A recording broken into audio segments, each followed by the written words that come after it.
Welcome to the Daily Tagalog. In today's lesson, let's learn how to say, "Can you repeat that?" in Tagalog.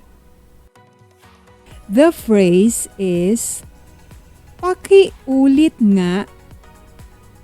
Say, "Paki-ulit nga."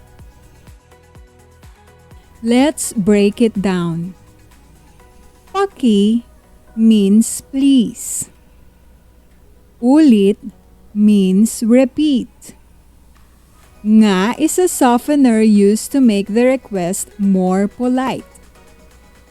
So when you say, "Paki-ulit nga," you're politely asking someone to repeat what they just said. Repeat after me.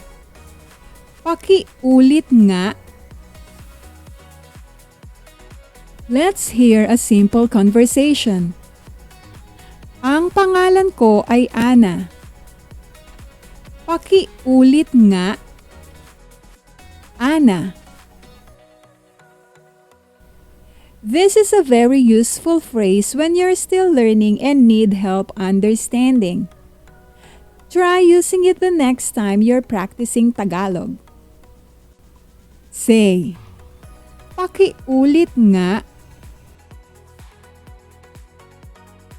In the next video, we'll learn how to say yes and no, two of the most important words you'll need in any language.